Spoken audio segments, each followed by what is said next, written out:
do nosso amigo Rui Simão Paz. O Rui é sociólogo, professor e é coordenador de grupo de exercício mediúnico na Sociedade Brasileira de Estudos Espíritas. Atualmente é o presidente do Centro Espírita Dr. Leocádio José Correia, Núcleo Lar. Tá? Eu gostaria de deixá-los com ele agora, para ele dividir um pouquinho do conhecimento dele. Muito bem, boa noite a todos. Já estive aqui em outras oportunidades, aqui na Lapa. Depois veio a pandemia, a gente teve que se recolher, né?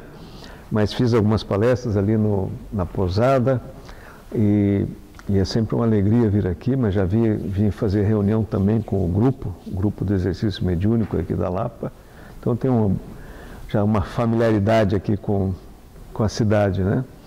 E a Marli me convidou para fazer um diálogo. Eu chamo de diálogo porque eu gosto de fazer algumas colocações e depois até pedir que façam perguntas, questionamentos, né? Que eu acho que isso é importante a gente tocar.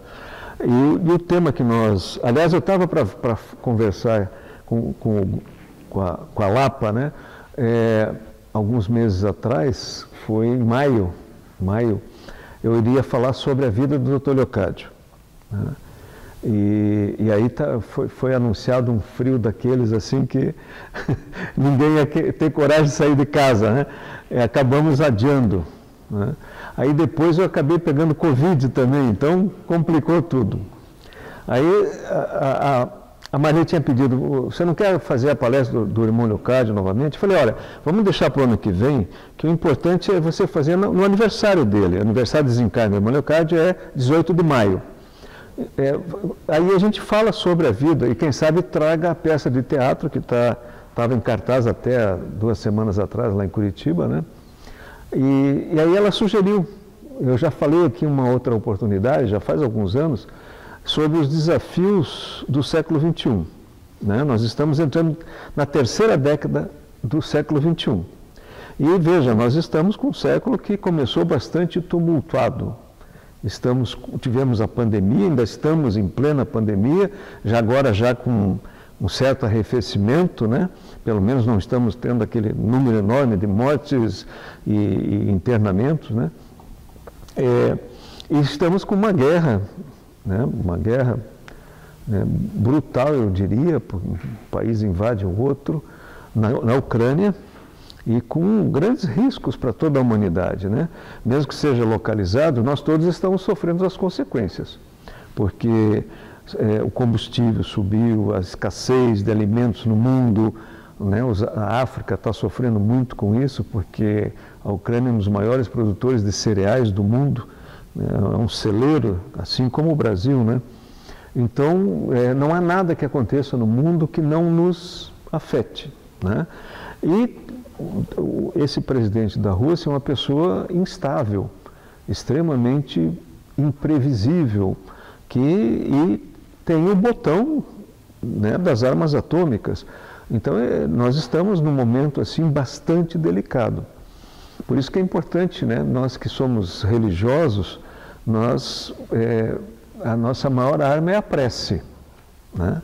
Porque pela prece a gente consegue sensibilizar o que nós chamamos de redes espirituais, porque todos nós somos ligados a milhares de pessoas espiritualmente, que estão aqui encarnados, não só espíritos que estão no que a gente chama de polissistema espiritual. E cada vez que nós mentalizamos pensamentos positivos, nós sensibilizamos a rede e isso ajuda a humanidade a caminhar no sentido da paz. Bom, então eu estou trazendo alguns elementos só para nós começarmos a refletir sobre esses desafios, né? Então vejam, nós vivemos num mundo que ainda tem um domínio muito forte de um pensamento materialista. É um materialismo, mesmo que as pessoas sejam religiosas, a prática de vida, né, os hábitos estão muito influenciados pelo materialismo. É uma sociedade de consumo. É claro que nós que estamos aqui na Terra, nós precisamos da matéria. Nós temos um corpo físico que precisa ser mantido, alimentado, então nós precisamos retirar recursos da natureza para satisfazer as necessidades básicas. Fique à vontade. Nós temos que... Pessoa de idade, fica. Não, fique à vontade. A senhora ouve bem eu falando daqui? Agora aqui de perto. Ah, então tá bom. Eu estou falando, Não. é que o senhor é muito delicado, então eu não tenho nada. Não, tudo bem. Mas está ouvindo bem, né? Agora dá. Então tá bom. Então veja, nós estamos aqui na Terra, nós temos um corpo físico que precisa ser alimentado. Então consumir faz parte dos nossos desafios aqui na Terra. Não tem nada de errado em consumir. Mas acontece que a nossa sociedade é uma sociedade de um consumo exacerbado, exagerado. Nós temos nós produzimos aquilo que é necessário, mas produzimos, talvez a maior parte são supérfluos, que nós não precisaríamos. E isso, além de ser um desgaste desnecessário, também é um desgaste dos recursos naturais. A terra, tudo que nós precisamos, nós tiramos da terra. Tudo. Qualquer coisa que nós olharmos aqui veio da terra, né? Dos recursos naturais do planeta. A natureza é inteligente. Como tudo no universo é inteligente, porque quem criou o universo é uma inteligência suprema, que é o Criador. Portanto, se a obra é de um ser inteligente, a obra também é inteligente. Né? O próprio maior cientista do século XX, que foi Albert Einstein, um grande físico, ele dizia o seguinte: o universo é inteligente, porque se não fosse inteligente não seria inteligível. Então, a própria natureza ela tem meios de se renovar. Basta observarmos a natureza, nós vemos que tudo se recicla na natureza, tudo se recicla. Todos os seres vivos são parceiros na manutenção da vida na Terra. Até os micro-organismos. Desde os micro-organismos, que a gente às vezes pensa que eles são nossos inimigos, não, eles são os grandes parceiros do equilíbrio da vida na Terra. Nós estamos no meio de uma pandemia que está, infelizmente, né, enfraquecendo, digamos assim, provocada por um vírus que provavelmente surgiu lá na China, que é o Covid, né, que é dessa espécie corona, né, que foi classificado como Covid-19. É uma variante. Ele é uma ameaça, porque ele ceifou mais de 5 milhões de vidas nesses últimos 2 anos e meio. Né? Só que no Brasil foram mais de 600 mil pessoas que foram a óbito em função dessa pandemia. Mas essa pandemia nada mais é do que uma reação da natureza àquilo que nós estamos fazendo com a natureza. Porque como todos os seres vivos, têm uma sinalização para preservar a vida. Então, cada espécie vai fazer o que for necessário dentro da sua característica como espécie para preservar a vida da sua espécie. Todos fazem isso. Todos, indistintamente, plantas, micro-organismos, mamíferos, animais aquáticos, anfíbios, todos, inclusive o ser humano. Nós temos nosso chamado instinto de preservação. Isso é do espírito, é do princípio inteligente que está por trás de tudo que nós chamamos de vida. Esse princípio, que é universal, ele sempre irá agir, por assim dizer, quando a ameaça de alguma forma, o sistema vivo da Terra. Como nós, como seres humanos, atingimos um estágio onde nós temos o chamado livre-arbítrio, um cão, por exemplo, não tem livre-arbítrio. Ele age de acordo com a sua programação genética. Ele tem respostas genéticas para todas as situações que envolvem a sua existência, né, o seu modo de ser. Nós temos o chamado livre-arbítrio, porque nós podemos fazer escolhas, nós podemos nos recusar a fazer as coisas, nós podemos escolher, por exemplo, não fazer nada na vida. Nenhum animal faz isso. Nenhum animal faz isso. Eu tenho certeza que a maioria dos presentes observa a natureza, principalmente numa cidade como a Lapa, que ainda tem muita natureza à vista, né? A gente observa, por exemplo, os pássaros todos os dias. Eu acho que em torno de 6 horas da manhã, eles saem dos ninhos e vão trabalhar. Todos, né? Onde tem árvore, a gente percebe, eles fazem uma cantoria, de repente aquilo silencia e eles se espalham pela região e vão polinizar as flores, vão espalhar sementes de frutos que eles comem e depois eles defecam essas sementes, elas acabam proliferando na floresta e aquelas espécies vicejam. Então, eles estão trabalhando para a manutenção da vida na Terra. Todos, indistintamente, fazem isso. Existe uma espécie de pássaro que que é especializado em quê?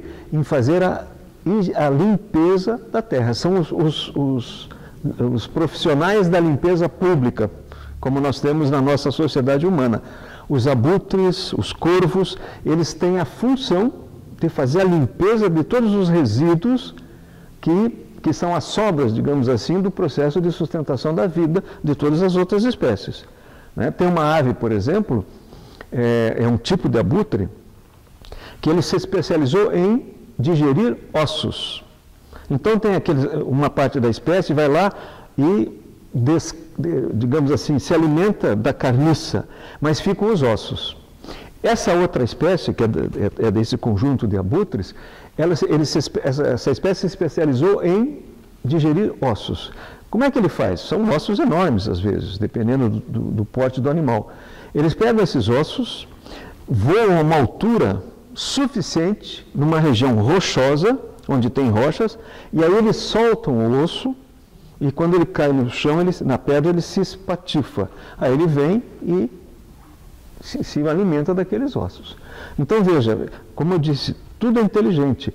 Ele, entre aspas, sabe que altura ele tem que voar para que tenha o efeito desejado, que é justamente, porque se ele soltasse dessa altura, o osso não quebraria. Então, tem uma altura mínima que ele tem que estar para triturar os ossos. Então, veja, todos indistintamente estão trabalhando para a manutenção da vida na Terra. É uma grande parceria, uma grande parceria. Né? Os únicos que às vezes se recusam a fazer a sua parte somos nós, porque como nós temos o livre-arbítrio, nós podemos escolher, como eu disse, não fazer nada, sentar na frente da televisão e ficar o dia inteiro vendo filme. Né? Ainda mais agora com o Netflix, que tem essas séries, aí começa a assistir um capítulo, 2, assiste 10 capítulos num dia só, né? E sai quadrado do sofá. Só nós fazemos isso, nenhum outro ser vivo faz isso. Né? Mas é o livre-arbítrio. E quem tem livre-arbítrio tem a possibilidade de errar. Então nós fazemos escolhas, mas também colhemos as consequências das nossas escolhas. E uma das consequências é justamente essa que eu estou me referindo. Nós abusamos da utilização de recursos naturais. Isso, além de nós inviabilizarmos o habitat de certas espécies, nós também consumimos além daquilo que a Terra, o planeta, consegue repor, que é o ciclo de reciclagem. Então, isso vai desgastando o próprio planeta. Por exemplo, uma das grandes crises do século XXI, que é um dos grandes desafios que nós já estamos enfrentando em algumas regiões do planeta, e isso vai se agravar, escassez de água potável. Escassez de água potável. A água talvez seja o motivo mais sensível para guerras. Às vezes pode guerrear para pegar o petróleo, pegar o território, algum recurso natural. Mas água, onde faltar, quem tiver escassez de água vai fazer de tudo para conseguir recursos, né, reservatórios. Então, é um objeto de desejo, por assim dizer, universal. Nós não vivemos sem água. Nosso planeta, 2/3 cobertos por água, mas só 3% da água do planeta é potável. Nós podemos ingerir. Então é muito pouca água para muita gente. E não estou falando só dos seres humanos, que são 7 bilhões e 300 milhões mais ou menos de habitantes na Terra. Estou falando de todos os seres vivos, que são nossos parceiros. Então não somos só nós que consumimos água, né? Então isso é um grande desafio que nós teremos pela frente. Isso tem a ver com a poluição, essa redução da disponibilidade de água, a poluição que nós provocamos, além daquilo que a natureza consegue reciclar. Que uma parte dos subprodutos do que nós produzimos, a natureza consegue reciclar. Mas como nós produzimos além, ela não consegue reciclar. Então vai fazendo o quê? O acúmulo. E isso vai para os rios, tudo vai para os rios, porque todas as águas correm para os rios e todos os rios, com exceção de um ou outro, correm para os oceanos. Então acaba poluindo o planeta como um todo. No Atlântico Norte, lá no hemisfério norte, tem uma região do Atlântico que tem uma ilha enorme de plástico. Resíduos de plástico, garrafas, essas coisas todas. Pelas correntes marítimas, elas foram se acumulando numa determinada região do Oceano Atlântico, do Oceano Atlântico no norte. E formou uma verdadeira ilha de plástico. Além daquilo que os animais acabam ingerindo, baleias, golfinhos engolem esses plásticos e acabam morrendo, porque, evidentemente, não digerem, né? Então, vejam, esse é um grande desafio. Isso é o materialismo, porque o patrimônio natural, que é a natureza, ele não pode ser incompatível com o patrimônio cultural, que é como nós agimos em relação à natureza.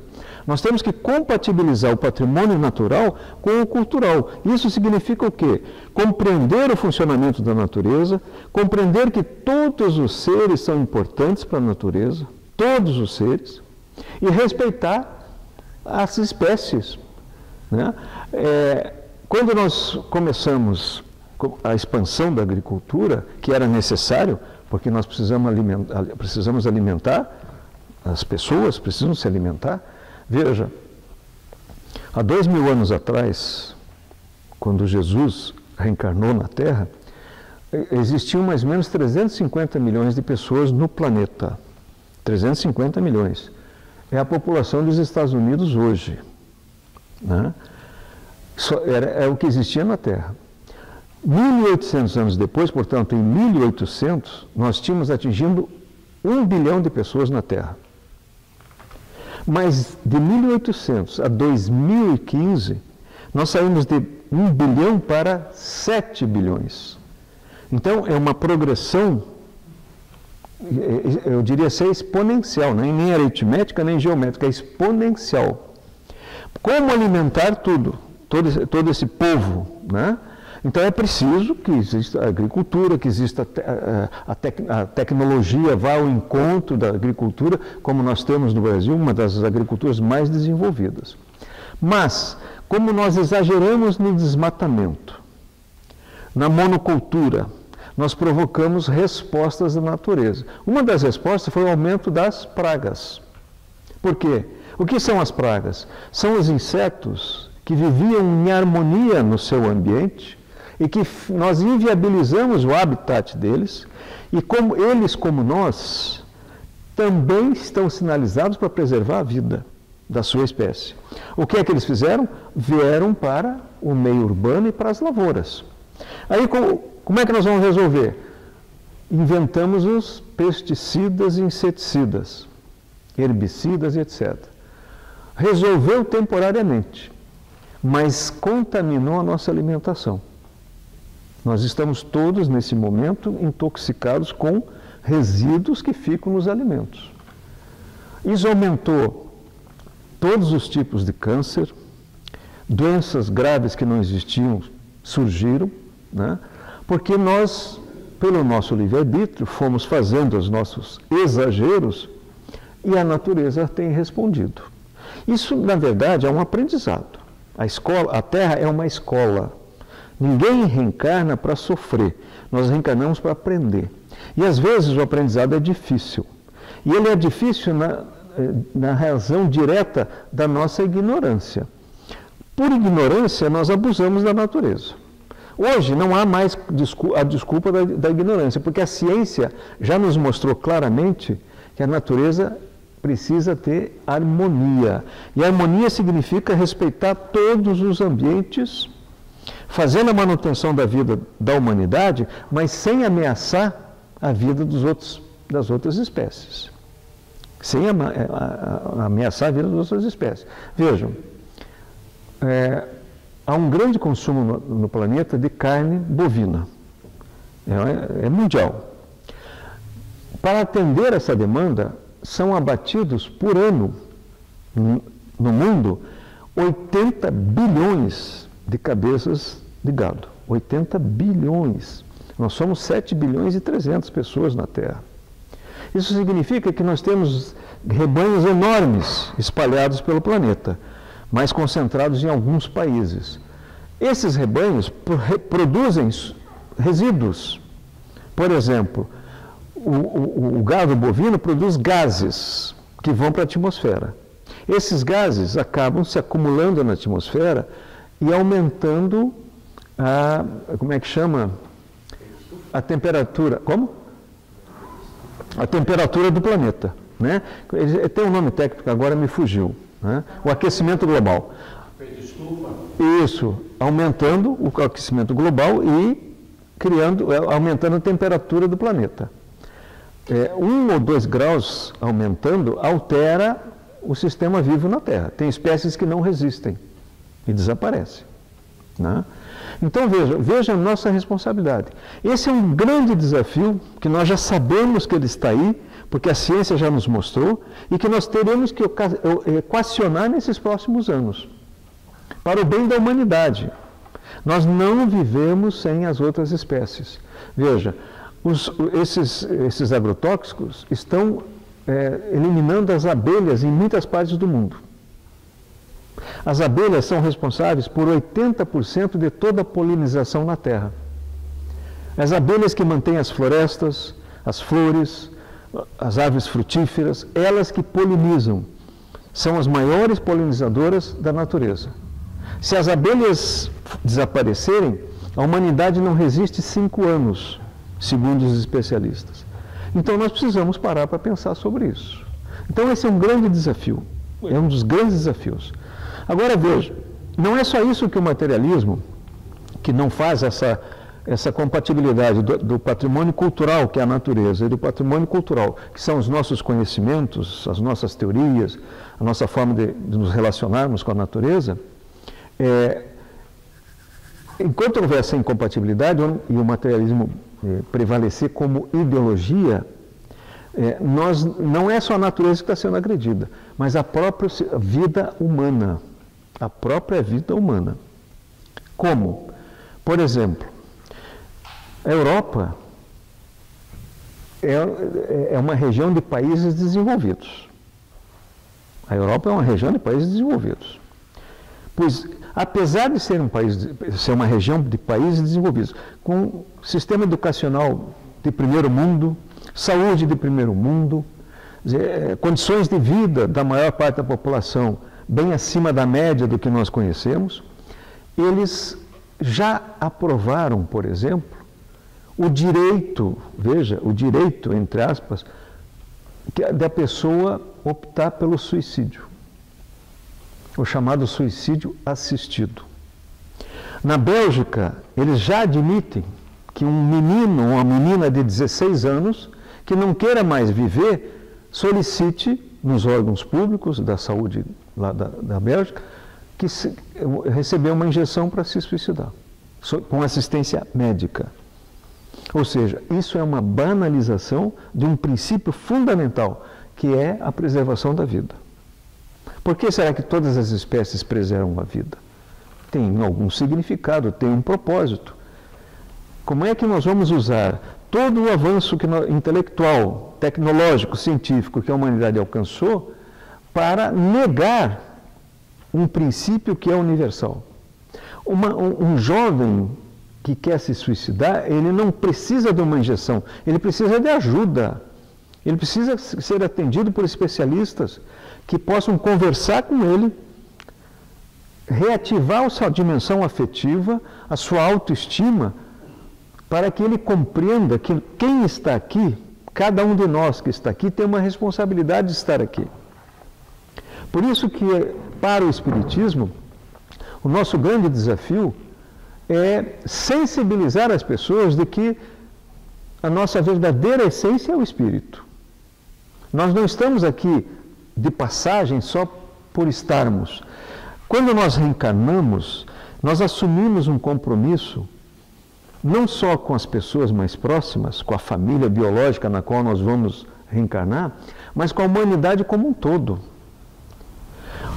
A rede de sustentação da vida na Terra, em todos os sentidos, ela se faz por todo... Conhecem rede. Rede é feita com nós, né? Rede de pescar, enfim, até um tapete, é tudo feito com nós. Cada um de nós é um nó da rede de sustentação da vida. Nós, as plantas e os animais, dos micro-organismos aos mamíferos como nós. Quando um desses nós se solta, a rede se enfraquece. Veja, é claro que nós temos um ciclo de vida aqui na Terra, todos nós. Todos nós. Nós reencarnamos, amadurecemos, temos a idade adulta, vamos para a chamada terceira idade e depois partimos. Isso é o ciclo da vida. O espírito faz esse ciclo. O espírito não morre, quem morre é o corpo. Ele se desgasta e nós voltamos depois de alguns anos, né? Em média 70, 80 anos depois. Essas pessoas que partem naturalmente, elas não enfraquecem a rede. Por quê? Porque as novas gerações já estão vindo, já estão aí. Então, imediatamente a rede se refaz. Agora, quando alguém sai antes do tempo, esteja na idade que estiver, não há reposição imediata. Porque rompe com o sistema inteligente que gere todo esse conjunto. É uma inteligência que é a somatória de todas as inteligências, que cada um de nós é possuidor, né? Que a gente chama de princípio inteligente. Quando se ausenta, por exemplo, um jovem de 16 anos, ele tem, quem sabe, um capital de vida de 80, 85 anos ou até mais, ele teria muito que realizar. Não só para ele, mas para o conjunto da humanidade. Olha, cada um de nós exerce atividades, seja doméstica, seja fora. Todas as atividades que nós exercemos são atividades para atender necessidades da sociedade, né?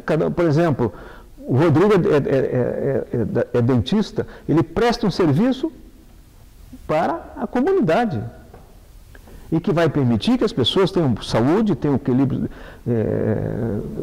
físico e possam ser produtivas para a sociedade. Eu sou professor, é a mesma coisa. Quer dizer, todas as atividades que nós desenvolvemos, seja a pessoa que limpa a rua, a pessoa que planta, que é agricultor, o médico, o engenheiro, o advogado, o militar, todos cumprem funções necessárias para a sociedade. Então, essas funções, elas exigem uma prontidão, uma preparação. A gente reencarna, começa a engatinhar, a balbuciar, fazendo o aprendizado tanto motor quanto a fala, desenvolve a nossa inteligência e nos tornamos produtivos para a sociedade. Leva um bom tempo para nós fazermos essa preparação. E essa preparação exige recursos da sociedade. Veja, essa escola aqui é uma escola pública. O professor, que é o diretor, me disse que são 700 alunos que estão sendo preparados às custas dos impostos, portanto, da sociedade.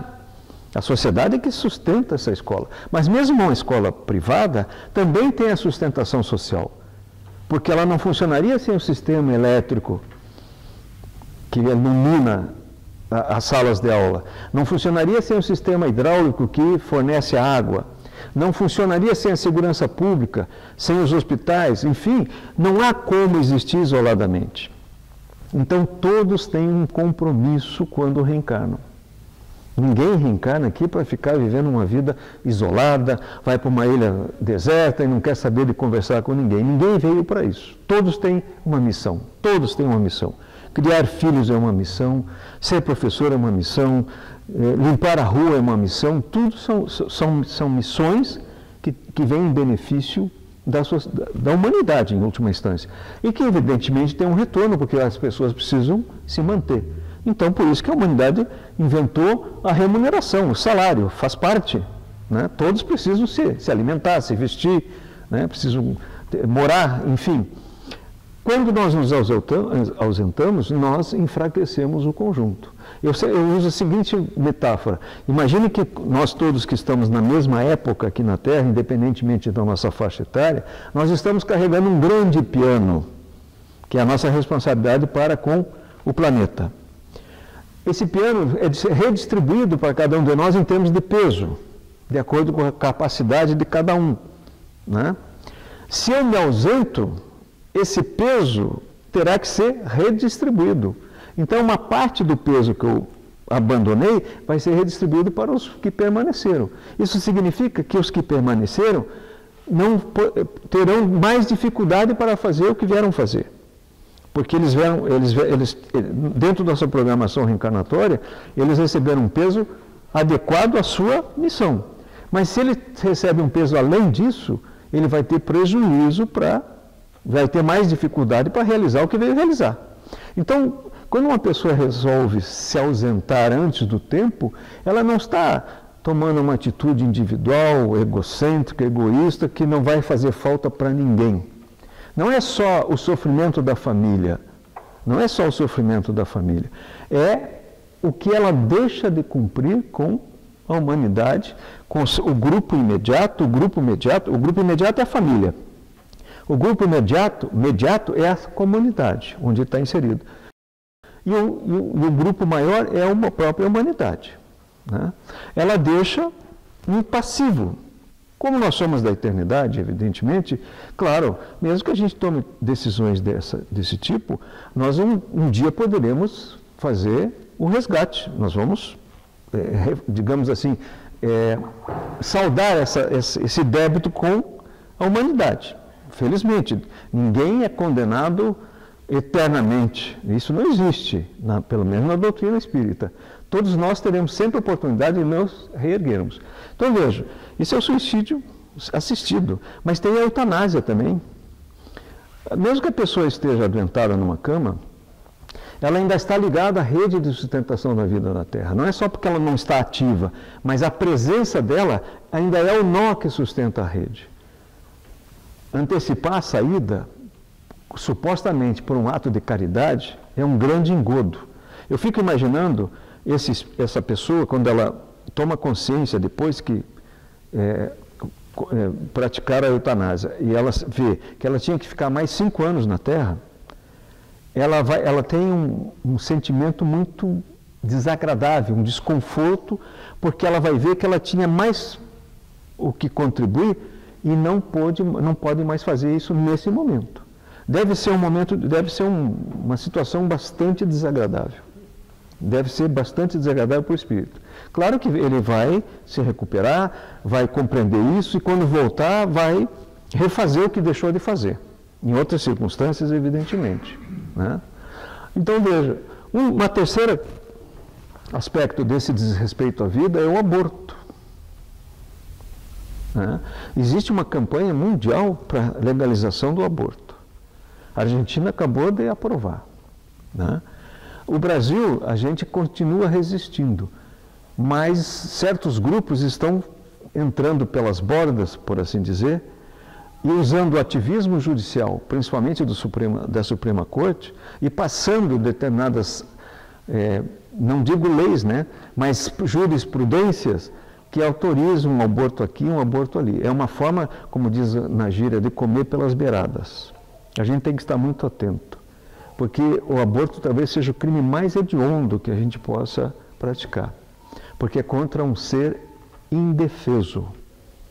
Na nossa concepção, desde o momento da fecundação, tem um ser vivo que imediatamente começa a ver uma reprodução celular e forma-se em poucos meses ou poucas semanas um ser quase que pronto, desde o momento da fecundação. Independentemente da semana que se pratica o aborto, você está assassinando um ser. Mas a justificativa, a narrativa é de que a mulher é dona do seu corpo. Não resta dúvida, cada um é dono do seu corpo. Nós temos livre-arbítrio e cada um faz o que acha que deve fazer, mas também tem que ter responsabilidade. Liberdade não existe sem responsabilidade. Mas o corpo que está sendo gerado não é dela, não lhe pertence. Né? O corpo dela é dela, mas o corpo que está sendo gerado não é dela. Aí eu não quero.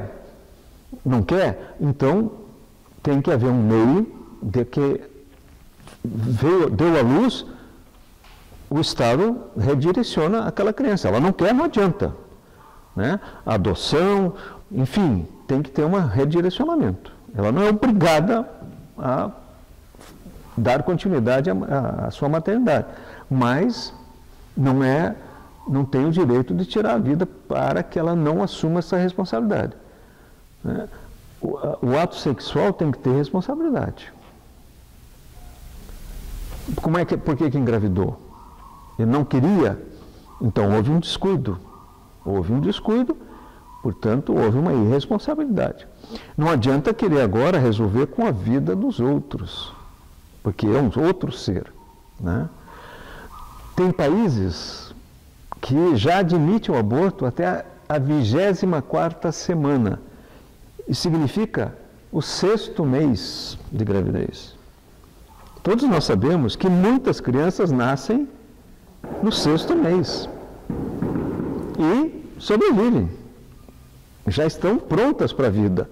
Né? Claro que fica lá na incubadora, fica um tempo no hospital, mas muitos sobrevivem.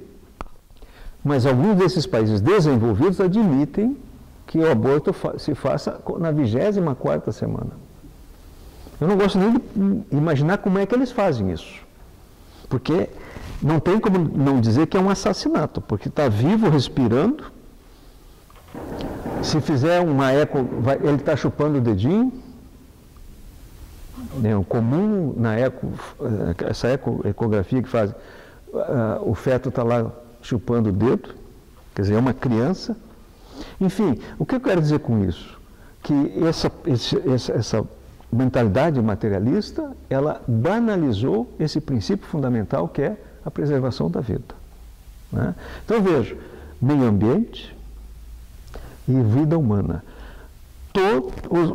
Os dois quadrantes se referem à preservação da vida.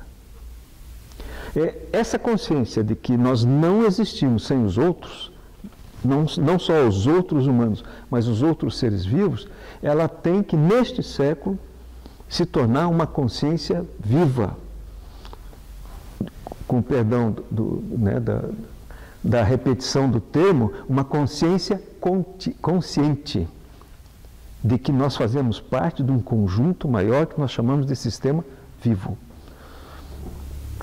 Se nós temos uma sinalização interior para preservar a vida, o passarinho tem, a formiga tem, o vírus, a bactéria, todos têm essa sinalização interior para preservar a vida, é porque é algo que é comum a todos nós, humanos e não humanos.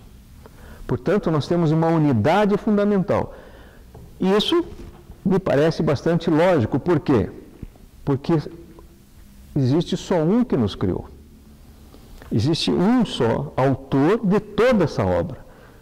Se há um único autor, que é o que nós chamamos de criador, que é diferente de criador com I, é o criador porque ele criou do nada, por assim dizer, nós somos criadores.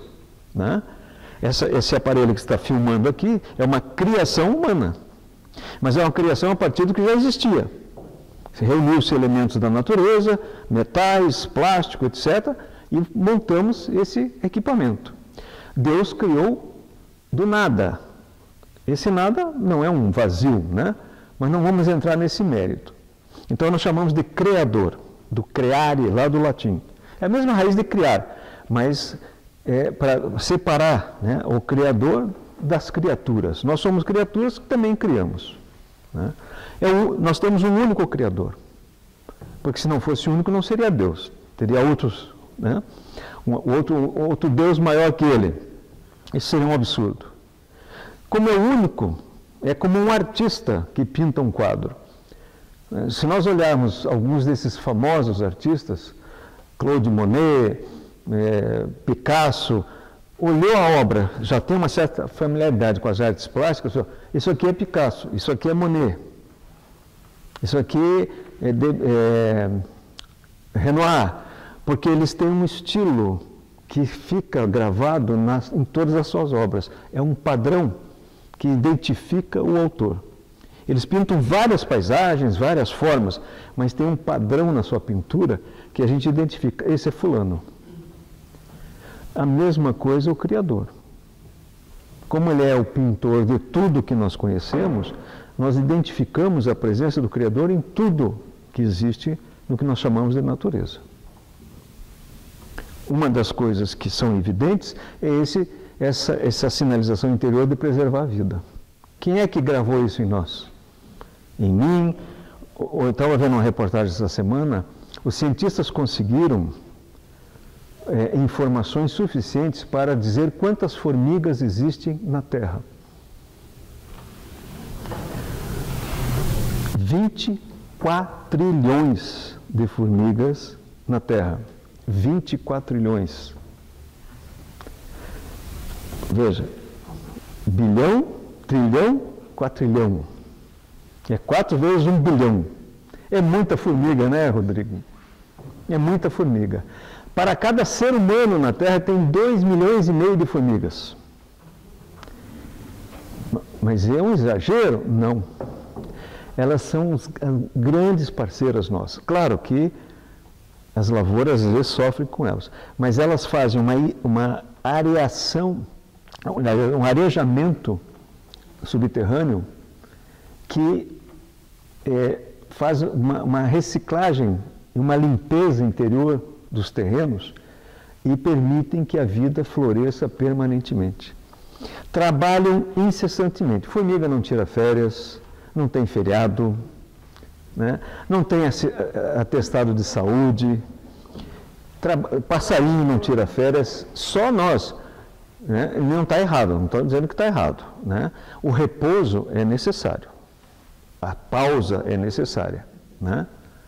Até na alegoria bíblica tem lá, Deus trabalhou 6 dias e descansou no 7º. Evidentemente que é uma metáfora, mas a pausa é necessária. Se nós não repousarmos, nós não suportamos.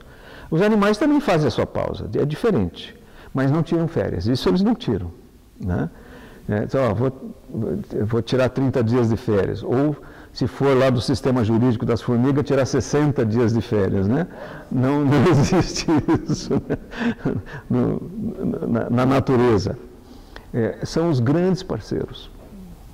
É interessante, e vejam, elas são capazes de carregar 10 vezes o peso delas, ou mais que isso.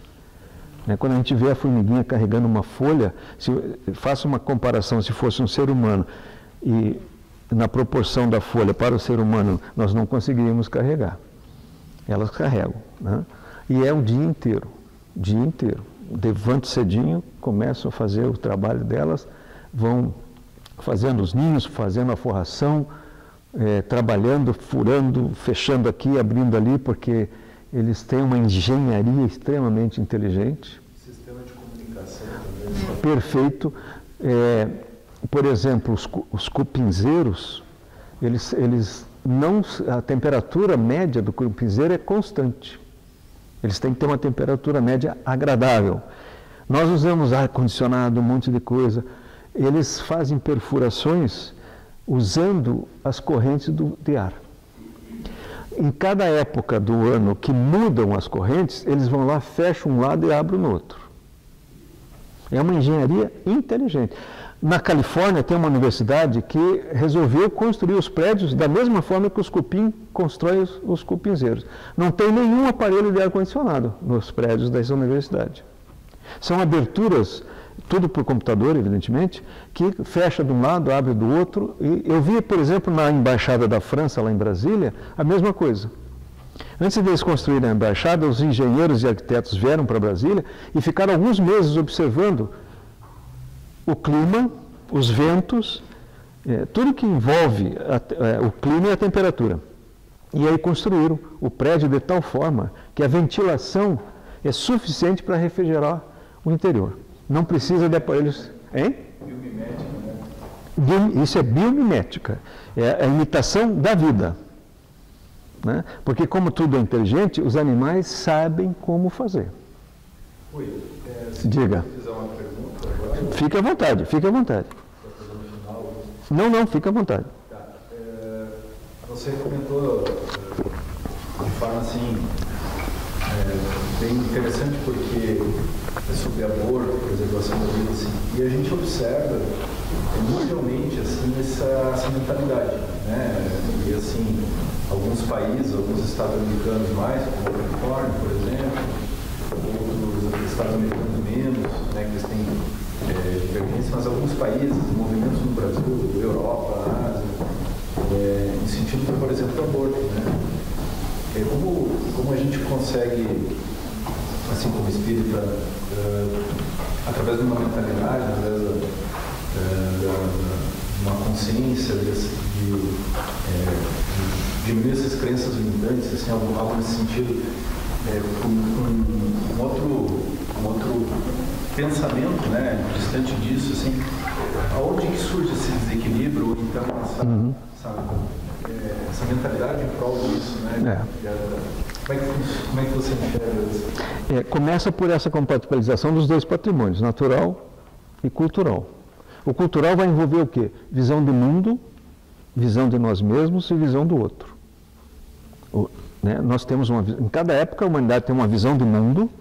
Por exemplo, na Idade Média, a visão do mundo estava subordinada ao geocentrismo. A Terra era o centro do universo e era fixa. Essa visão do mundo condicionava toda a vida humana, social, política, econômica. Né? As classes eram fixas. Uma vez servo era servo, nascia servo, morria servo. Uma vez senhor feudal ou nobre, nascia nobre e morria nobre. Não havia mobilidade, porque tudo era fixo, era a visão do mundo. Aí Copérnico e depois Galileu mostraram que a Terra não era fixa e nem era o centro do universo. Né? Copérnico mostrou que o centro do sistema solar era o Sol, e tudo girava em torno do Sol. E depois Galileu mostrou que o universo é muito mais do que o sistema solar. E aí nos colocou no nosso devido lugar. Né? Que nós achávamos que era o centro do universo. Não, nós fazemos parte do universo, mas não somos o centro. Não existe centro no universo. Né? Então, essa visão do mundo condiciona a existência, né? A forma de você existir materialmente.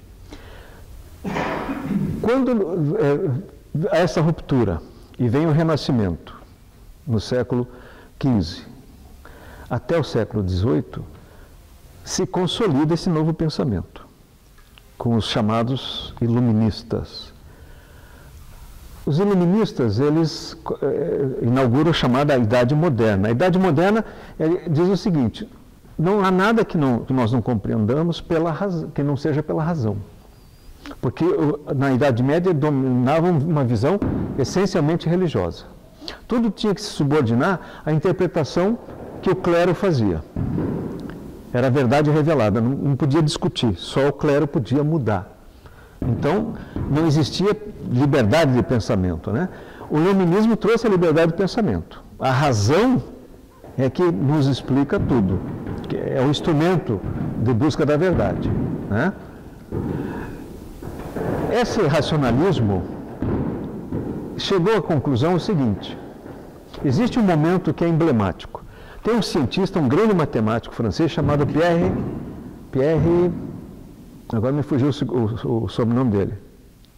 Me fugiu, esse grande matemático, ele escreve um livro sobre como é que o universo funciona com base nas leis de Isaac Newton, que é o grande físico, né, do século XVII.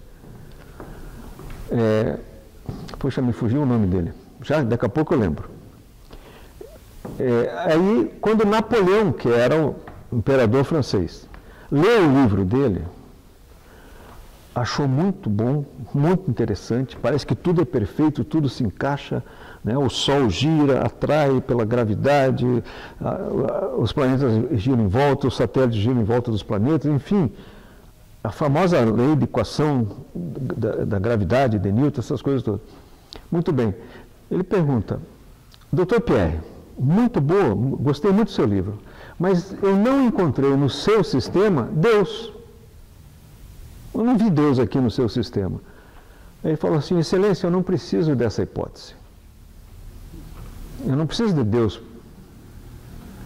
A física de Newton explica tudo, não preciso de Deus. Então, isso é um momento, eu chamo de emblemático, porque é um divisor de águas. Primeiro, a ciência expulsou a religião, depois a filosofia. E quando nós não fazemos filosofia, nós perdemos a reflexão necessária sobre visão de mundo. A forma como eu estou vendo o mundo é natural ou é cultural? Porque eu vejo pelos olhos, que recebem as imagens refletidas pela luz e formam a imagem no meu cérebro. Como faz a máquina digital, né? Ela vem no analógico e vira digital no nosso cérebro. Mas o que eu vejo só adquire significado porque eu atribuo significado.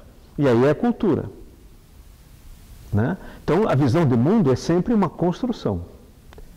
Se eu não reflito sobre isso, eu começo a achar que a forma como eu vejo o mundo é a única possível. E é isso que se consolidou. Por quê?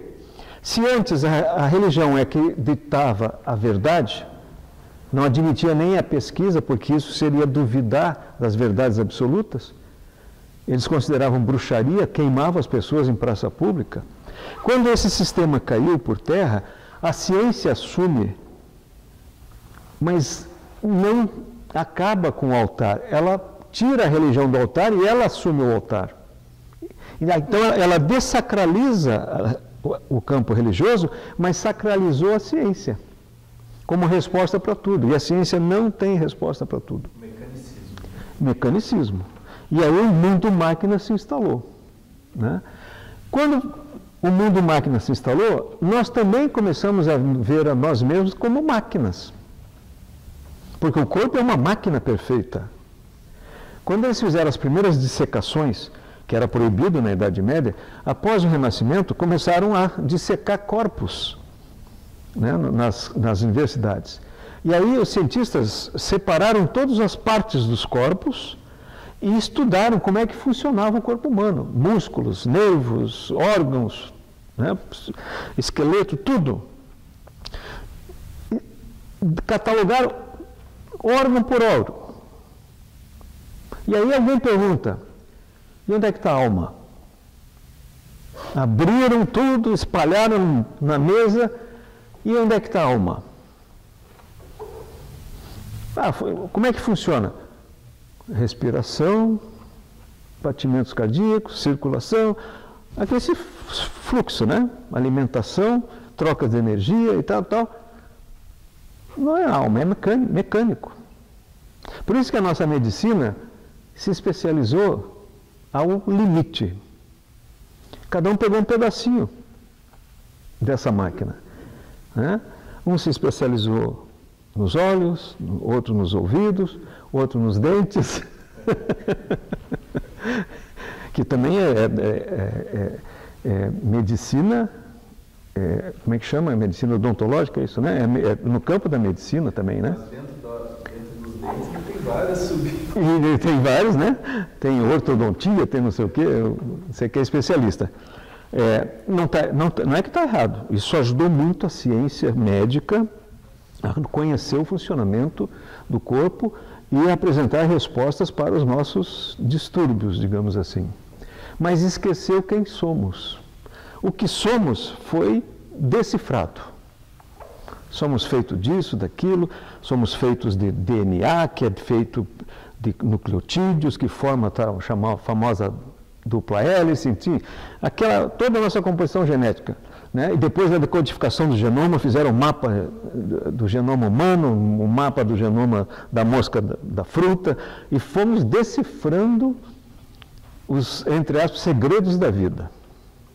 Mas não explica quem nós somos. O que somos, a ciência explica, mas não quem nós somos.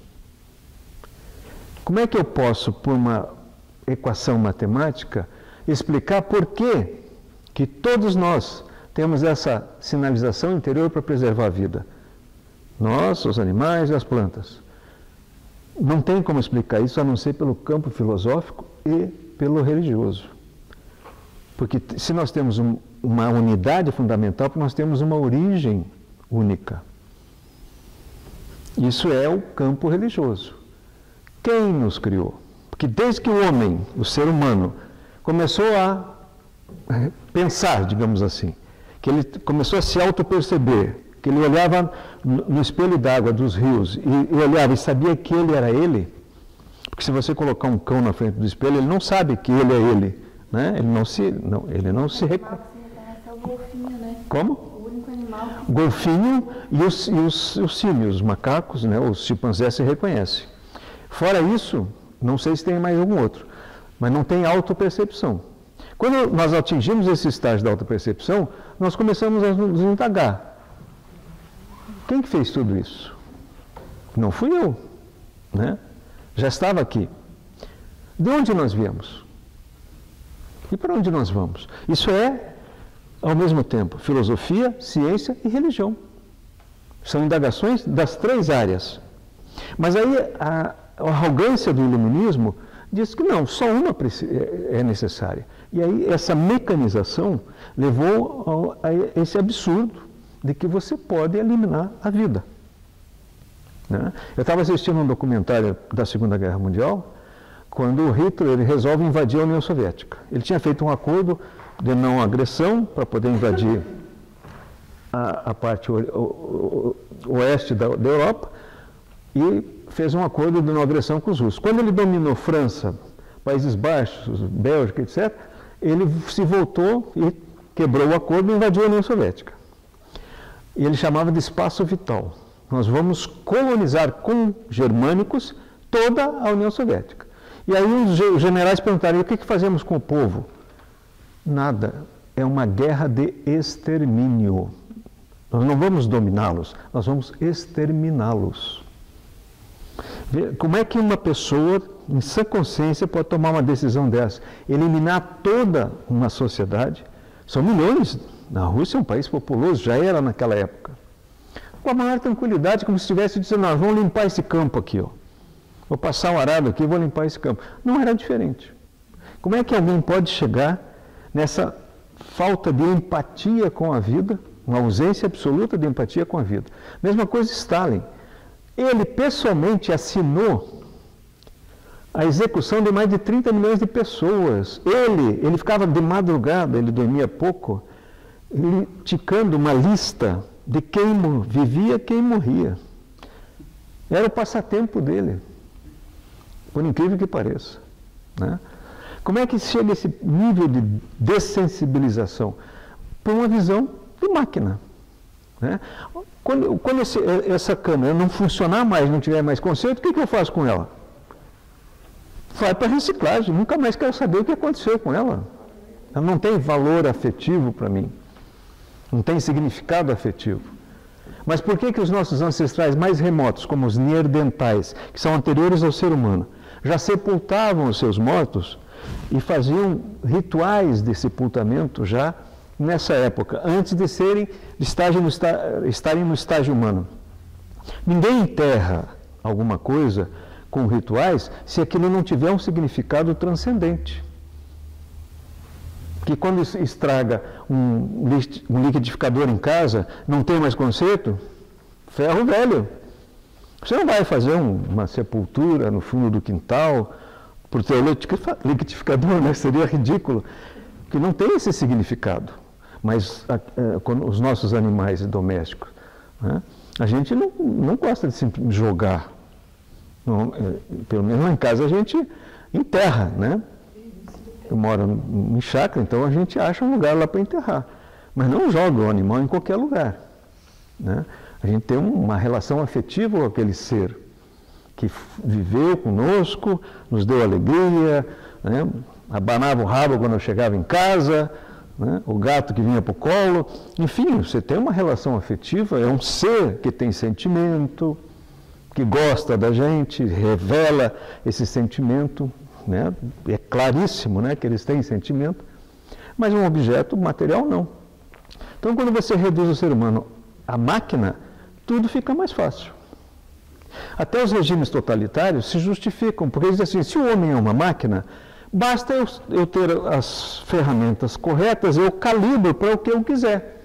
Então eu posso criar uma sociedade perfeita, onde todos são iguais, porque todos viram robôs. O Estado e o partido vão dizer o que é bom e o que não é bom para cada um. E aí passam a decidir o que você deve vestir, o que você deve ler, o que você deve ouvir, porque eu tenho a verdade. Então, se eu tenho a verdade, tudo se justifica, inclusive matar. Aí tem as máquinas defeituosas, que é aquelas que não se ajustam, eu crio os campos de concentração, que eles chamavam de campos de reeducação. Ah, não concorda comigo? 10 anos de trabalhos forçados na Sibéria. A maioria nem voltava, porque morria lá de frio, de fome, né? É um absoluto desprezo pela vida.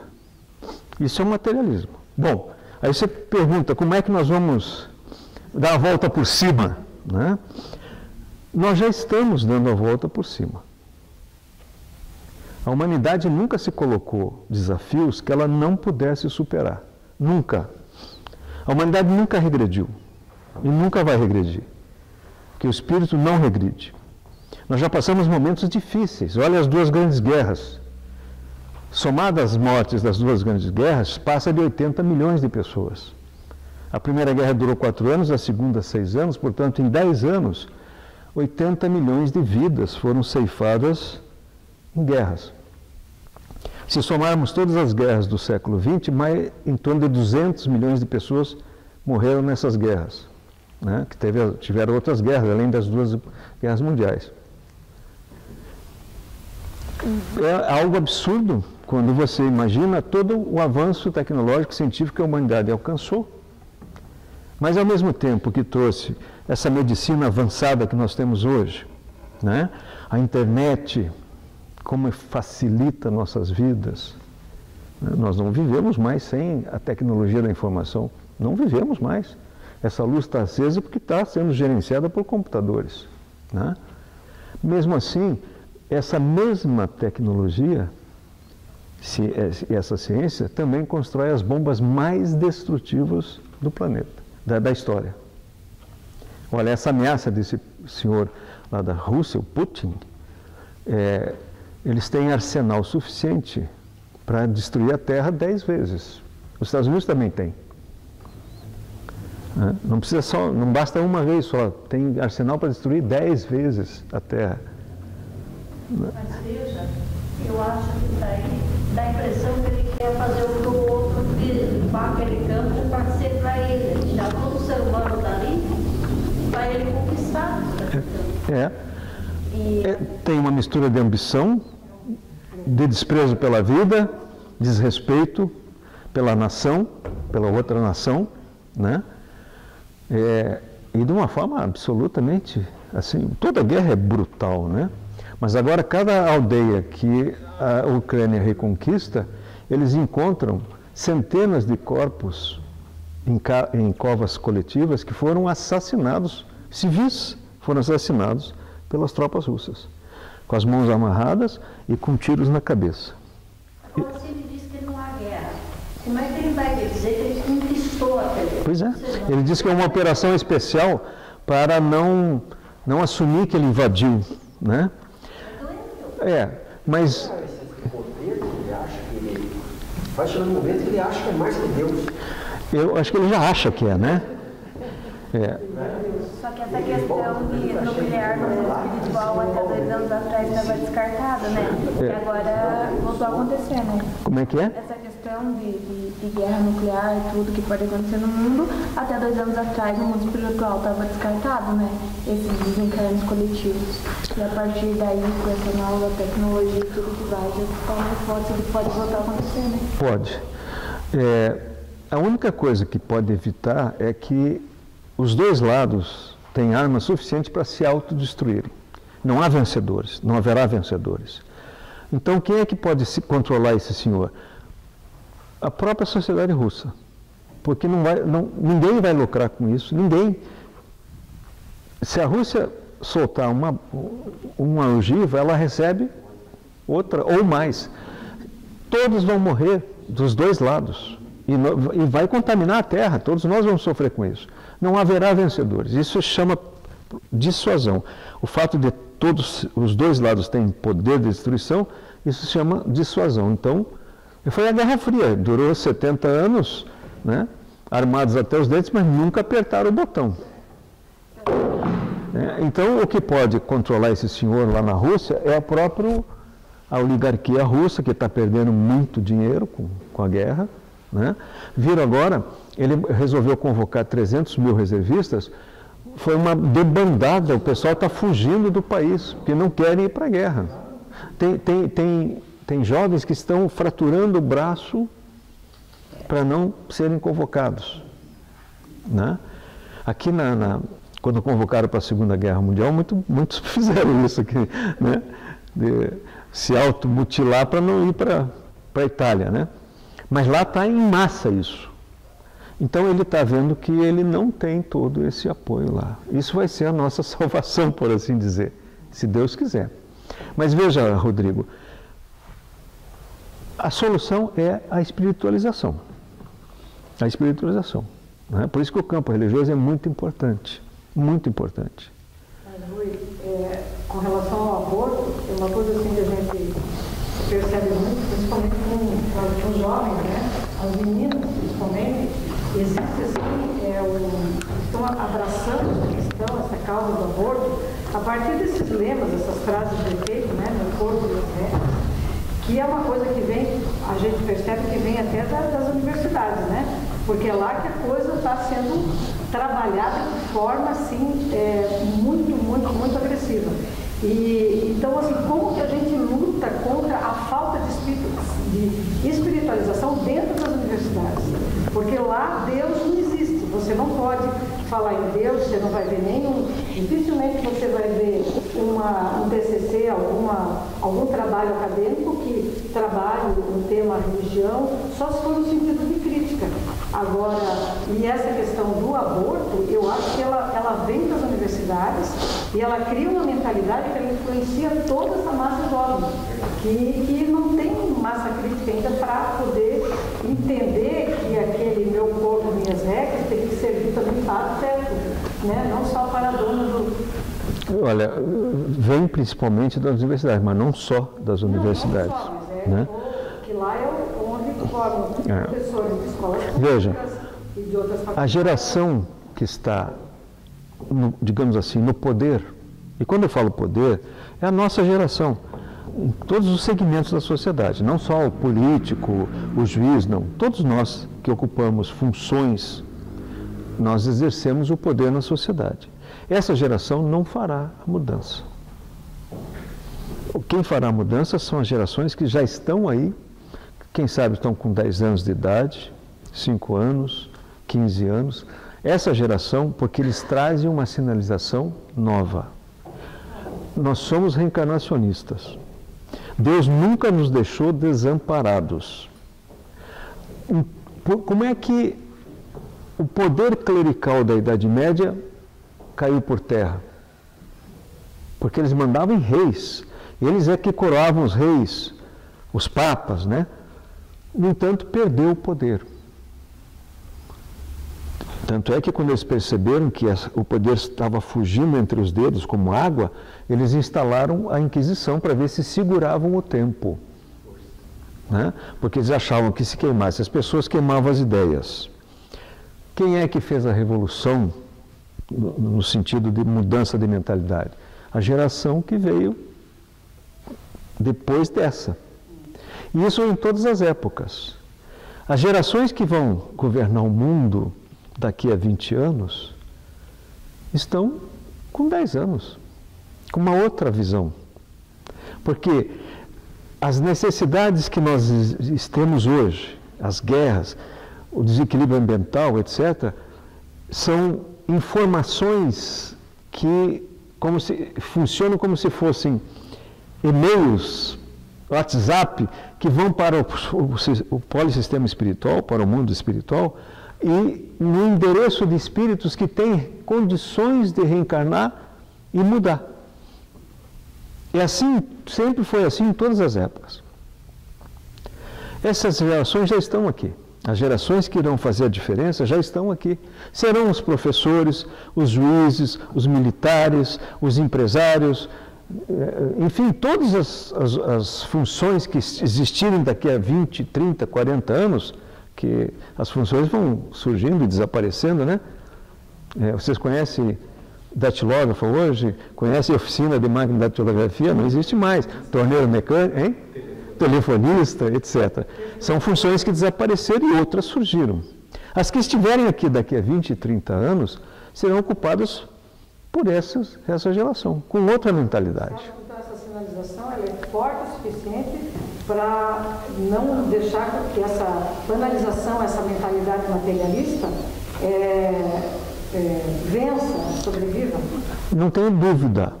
Não tenho dúvida, porque se nós acreditarmos que eles não vencerão, nós temos que aceitar que a humanidade faliu.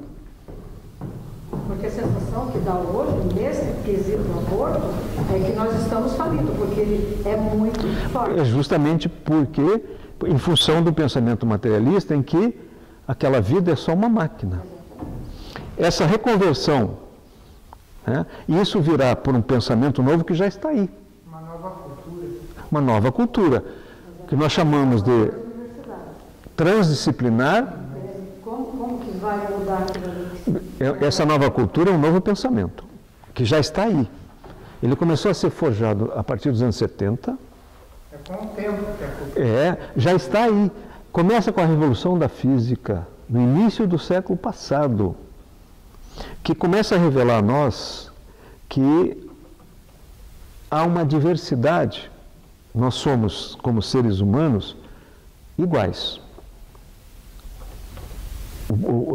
A nova visão, que é chamada transdisciplinar, diz o seguinte: entre cada um de nós há algo que está entre, através e além de todos nós. Se nós olharmos aqui, um para os outros, nós somos diferentes. Não só fisicamente, mas nós pensamos diferente, nós temos gostos diferentes, hábitos diferentes, objetivos diferentes. Mas há algo que está em todos nós, que está entre, através e além de todas as diferenças.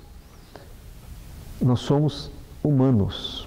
Então, nós temos uma essência chamada humanidade. Essa consciência dessa nova cultura é que vai acabar com as guerras. Porque o que Hitler dizia? O povo judeu e os eslavos são sub-humanos. Portanto, nós podemos matá-los. Eles são sub-humanos. Eles não são como nós. É assim que eles classificavam essas pessoas, os ciganos. Eles matavam como se estivessem capinando um pátio, assim, limpando a erva daninha. Né?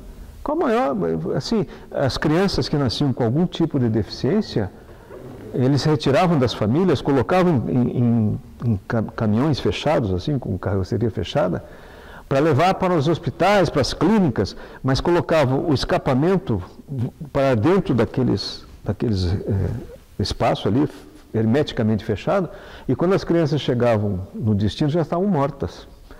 Então, era a eutanásia institucionalizada. Tem até um filme agora no Netflix, a tradução é Não Olho Para Fora. É a história de um médico que dirigiu uma clínica que fazia isso, na Alemanha nazista. Depois a Alemanha perde a guerra e tal, e ele consegue se safar, né?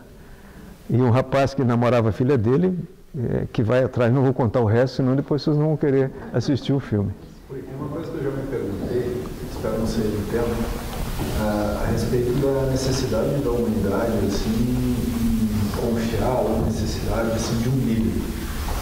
Né? A gente, obviamente, estamos em estágios diferentes de evolução, nós sempre evoluímos, mas é interessante essa questão de maus líderes que levam arrastando um pensamento como líder, né, ditadores. Também você deve ter visto a sequência lá da Netflix sobre o ditador, é bem interessante. Sim. Tá certo isso? Não. Eu vejo, talvez assim, um momento do senso crítico não necessite, né?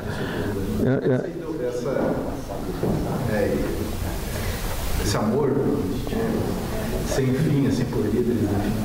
A gente assiste Olha, eu não sei se foi nessa direção que você fez a indagação. A humanidade no século XXI, atingiu a sua maturidade.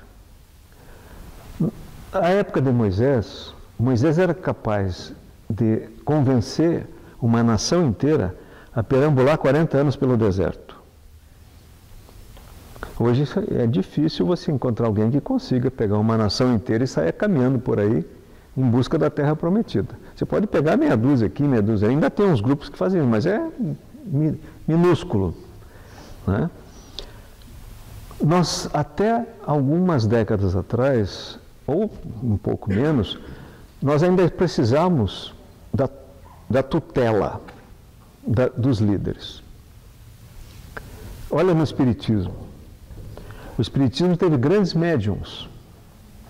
A gente chama de médiums pontuais. Desencarnou Chico, desencarnou o professor Mauri, e o Divaldo já está encomendado, por assim dizer, porque ele está perto dos 100 anos. Né? Da mala pronta. Não teremos mais médiums desse tipo, digamos assim. Porque o Espiritismo atingiu uma maturidade. Nós teremos muitos médiums nos mais diversos segmentos do conhecimento, levando adiante os princípios doutrinários. A mesma coisa na ciência, a mesma coisa na política. Né? Seremos presidentes, primeiros-ministros? Teremos, porque isso é uma procuração que nós damos para alguém administrar a nossa casa. É como um condomínio, você elege o síndico para cuidar, né, dos interesses coletivos. Mas dá um voto de confiança, dá um mandato, ó, você está lá, esses são os limites da tua atuação. São os limites, qual é o nosso regimento do condomínio? É a Constituição. Né? Veja como essa invenção desses últimos 50 anos, mas começou na Segunda Guerra Mundial, que é o computador, como ela empoderou o indivíduo. Nós estamos todos empoderados como indivíduos. Esse aparelho resume tudo que a humanidade inventou, descobriu e inovou desde quando nós nos conhecemos como seres humanos. Começou com a invenção da roda, a descoberta do fogo, enfim, tudo aquilo está aqui. Tudo isso está aqui. Sintetizado no nosso bolso. Isso significa empoderamento. Eu dou exemplo para os alunos, eu acho que nós já vamos encerrar daqui a pouco, né? Porque eu estou vendo aqui já são 9 horas, estamos 1h30 aqui falando, né? Mas eu sempre falo para os alunos assim,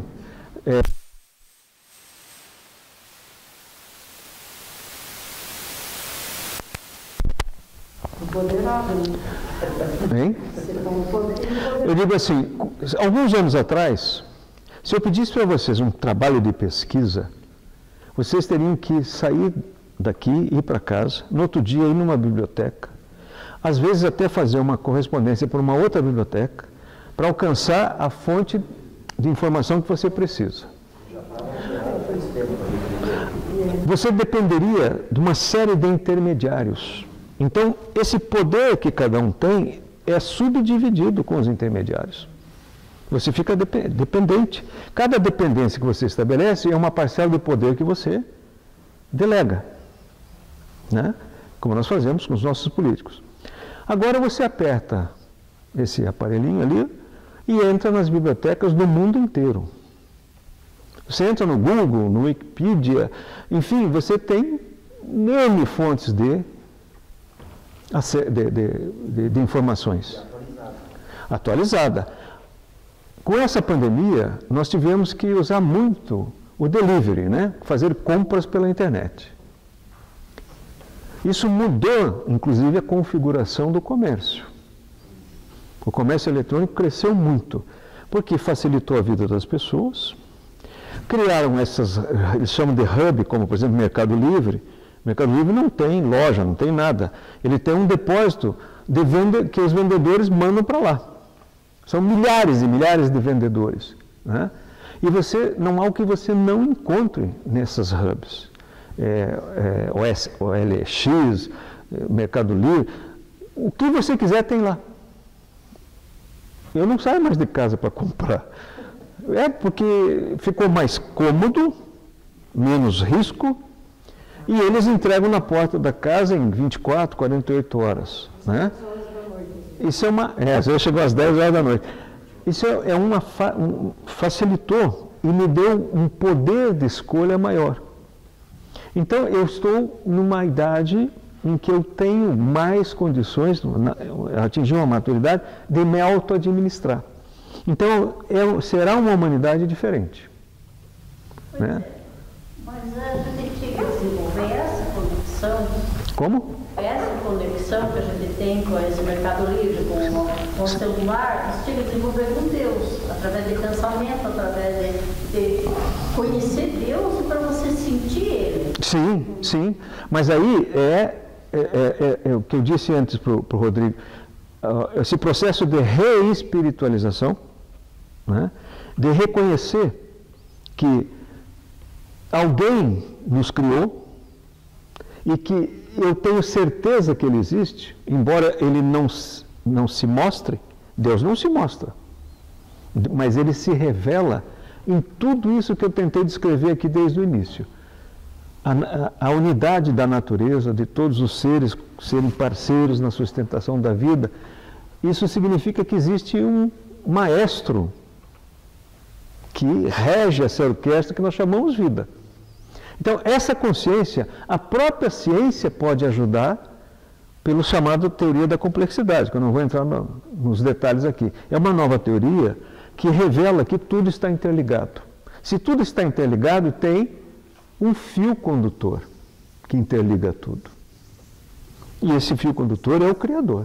Então, a recuperação da ideia de um Criador está aí, na nossa porta, para aqueles que ainda não aceitam. Né? Os cientistas se questionam. Eu assisti um documentário sobre uma grande descoberta que foi feita em 2012, num acelerador de partículas que tem em Genebra, na Suíça. O CERN, que é, em francês, é o Centro de Pesquisas Energéticas, Centro Europeu de Pesquisas Energéticas. Eles descobriram lá uma partícula nova que provou o tal do bóson de Higgs. Como é que surge a matéria? Como é que a matéria surge? Não vou entrar no mérito. E aí o diretor do projeto estava dando uma entrevista ali, estava cheio da imprensa do mundo inteiro, etc., centenas de cientistas do mundo inteiro. E aí, no meio da entrevista, ele faz uma pausa, e fica pensativo e diz assim, mas no fundo o que nós estamos buscando é uma resposta para a seguinte indagação. Afinal de contas, por que nós existimos? Por que a não existência? Por que a existência e não a não existência? Por que nós acabamos existindo? O que está por trás disso? Isso é uma indagação que a ciência não tem resposta. Só o campo da filosofia e da religião que tem resposta. Então, quando um cientista do nível deste diretor do projeto do CERN, do bóson de Higgs, faz essa indagação, é porque a própria ciência, os cientistas estão começando a chegar num limite em que a ciência não consegue mais responder. É como se estivesse embaixo de uma calota de gelo e você fica procurando uma saída. E a gente está vendo, né, Rui, assim, a ciência, a gente está vendo cada vez mais eles indo para esse campo, buscando essas respostas justamente na fé, né? Na espiritualidade. Né? Coisas que eles não conseguem, então hoje já avaliam, né? Paciente que faz prece, que vai alguém lá e faz prece, que ele melhora, né? Melhora o humor, melhora Essa semana a gente vai ter o filme do Zé Rigó. O Zé Rigó logo que tinha um cientista da NASA que ficou aqui meses aqui no... Estudando ele. É. E o cara provou, disse, não tem explicação, tem que ter uma coisa diferente daquilo que a gente né? Nós precisamos dos dois, da ciência e da religião. Dos três, ciência, filosofia e religião. Olha, tem um grupo de cardiologistas nos Estados Unidos, não, cardiologistas não, médicos que trabalham com transplante, né? Eles resolveram pegar parece que 25 transplantados e procurar, através de médiums, um contato com o doador. Porque o doador tinha desencarnado, evidentemente, né? Um contato com o doador. Dos 25, 23 não tiveram mais rejeição. Quando eles conversaram com o doador, é como se o doador, espiritualmente, desse a senha para que o órgão não se apresentasse como um corpo estranho. É como se você deu a senha do seu e-mail. Agora você pode ver todas as mensagens. Né? Abriu o segredo, porque todo transplantado tem que tomar um medicamento para enganar o sistema imunológico, não é isso, Rodrigo? Porque um coração, você olha dois corações, parecem idênticos, mas eles são únicos. Né? O meu coração só serve para mim. Se eu doar para alguém, ele vai ter que disfarçar para que o corpo não leia aquilo como um invasor, como um corpo estranho, e vai infeccionar. Então, o transplantado tem que tomar remédio a vida toda. Pois eles, nesse contato, eles conseguiram desarmar a rejeição. Então, isso são cientistas que foram buscar médiums para conversar com os doadores. Teoricamente, o coração, quando foi retirado do perderia o sentido espiritual, né? Porque seria só uma máquina, uma peça. É como pegar o carburador, não tem mais carburador hoje, né? Pegar o carburador de um Corcel lá de antigamente e colocar no outro, né? Você viu isso aí você viu aonde? Foi o Grimm que falou, né? O irmão Grimm trouxe essa informação. Né? Mas o Mário Eduardo, que é médico lá é um dos médicos da SBL, ele pesquisou e achou essas informações. Não tem traduzido aqui para o Brasil, né? Quando a gente soube dessas informações, a minha irmã, que estava para passar por um transplante, né? Sabendo disso, eu conversei com ela e começamos a fazer um trabalho para ela se conectar com o doador. Foi bem, olha, isso aconteceu bem na época que ela foi transplantada. Mas ela sabia que ela tinha sido doador? Ela sabia que era um rapaz de lados e tal, né? E aí nós começamos a fazer, eu conversei muito com ela e eu também ajudei nesse processo para, sei lá, para ajudar, né? Já que isso aconteceu com a minha mulher, não fazer uma televisão, né? E a minha irmã está viva até hoje, foi em 2008. Ela foi daquelas pessoas que são dela, 17, nós temos contado aí em Blumenau. Esse pessoal que faz transplante, eles não contam, a gente fica sabendo? Não, é que isso aí é uma informação que... Eu não entendi a pergunta. Por exemplo, quando a pessoa recebe, quem recebe o doador, tem aqueles casos que eles falam, né? Recebeu de tal pessoa. Sim. Mas tem casos que eles não sabem. Não sabe. Mas eu acho que independente de saber ou não, eu acho que espiritualmente a gente pode fazer para fazer com que esse outro não seja... Mais cedo ou mais tarde a medicina vai entrar nesse campo. Só uma dúvida que eu quero tirar. Falava-se que o vírus não tem vida, que não sei o que lá. Para mim tem, porque ele é um ser que está tentando sobreviver. Ele é um ser tão vivo e inteligente que quando ele sabe com antecedência que está saindo uma vacina, uma parte da espécie se altera. E aí são as tais variantes. E outras virão. Né? Quando a agricultura, né, a tecnologia da agricultura inventou, eu não sei se é o BHC ou o DDT, um desses dois que depois foi proibido. O BHC. Quando o cientista lá, o pesquisador, estava bolando uma solução que depois via ser o BHC, uma parte das espécies dos insetos já estava resistente, antes de soltar o BHC. Portanto, não foi que alguns comeram e ficaram fortes e outros morreram. Não, antes eles já estavam resistentes. Né? Então, isso a ciência não explica. Não explica. Como é que eles se alteraram antes? Né? Quando largaram as duas bombas em Hiroshima e Nagasaki na Segunda Guerra, uma parte da população não teve sequelas, nenhum tipo de efeito. É como se eles estivessem resistentes à radiação. Antes eles já eram adultos, portanto, nem se pensava em bomba atômica quando eles nasceram. Provavelmente nasceram no final do século XIX, início do século XX. Né? Então, a natureza é assim. Quando a pessoa, quando surge uma solução no nível mental, aquele que vai ser atingido já começa a receber a informação. Que tudo informa e comunica. Só dar um exemplo para a gente encerrar. Teve um artista famoso aqui, não vou citar o nome, que sempre vinha aqui na SBE ali, falar com o Dr. Leocádio e tal. E ele descobriu um câncer no aparelho digestivo. Ele foi fazer um exame de rotina e descobriu. Parece que era do tamanho de um feijão, assim, uma coisa assim. Né? Ele já devia estar com aquilo uns 20 anos e não sabia. E também não afetava nada a vida dele. Mas, naquele momento, quando descobriram, resolveram extirpar, fazer uma cirurgia e tirar. E aí, quando tomaram essa decisão, antes da cirurgia, fez a metástase. E ele foi a óbito. Aí o Dr. Leocádio estava nos explicando como tudo é inteligente, aquele vírus, que parece que é um vírus, né?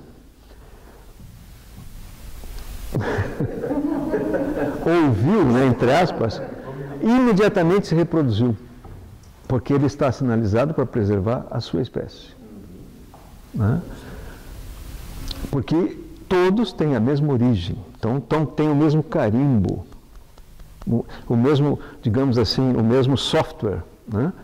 Todos estão sinalizados para preservar a vida. Então, essas constatações, como é seu nome? A senhora? Luzia? A senhora que levantou essa questão, isso está já no ar. Muitos cientistas estão se perguntando, estão se indagando sobre isso. Porque os métodos científicos, as teorias científicas não conseguem responder.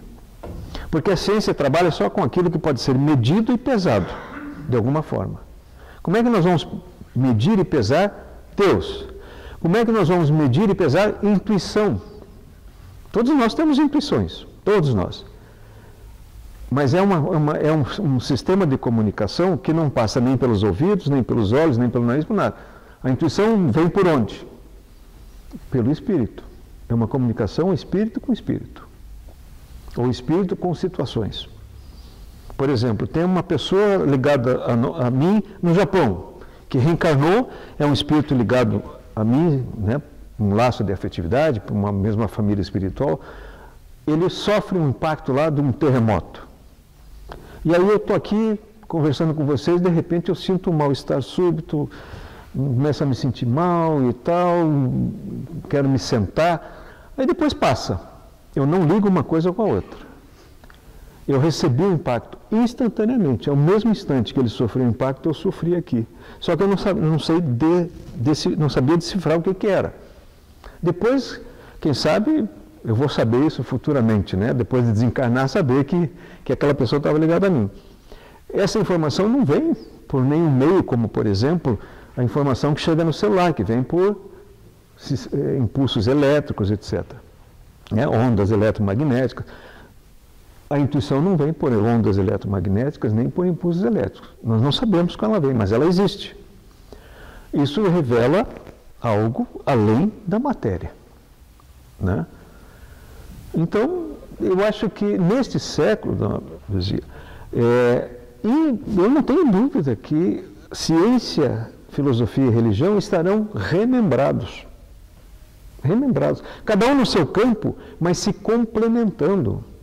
Né? O próprio Einstein dizia, a ciência, a religião sem ciência é cega. E a ciência sem religião é manca. Então nós só chegaremos, a busca da verdade só se complementa com esses 3 vórtices do mesmo triângulo. Vértices do mesmo triângulo. Né? E como todo triângulo, se você eliminar um vértice, desmonta o triângulo. Infelizmente, na Idade Média, quem estava no topo é a religião, aí a ciência vem e substitui a religião e passa a ser sacra. Ela foi tão sacralizada que Augusto Comte, que é o pai do positivismo, que viveu na primeira metade do século XIX, ele criou a religião positivista. Ele criou um templo positivista, tem até no Rio de Janeiro, o templo positivista.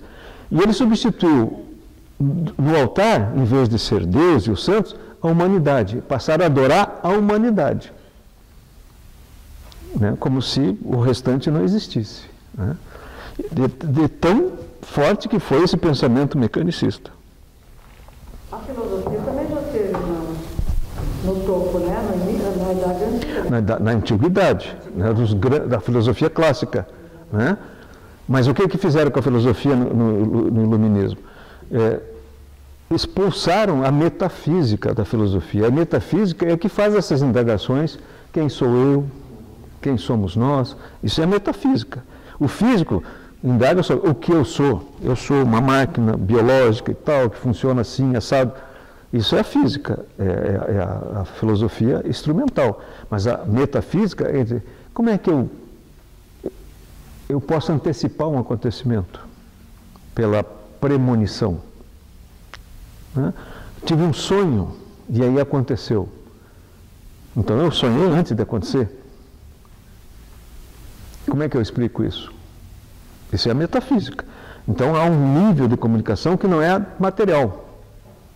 Né? Eu acho que deu, né?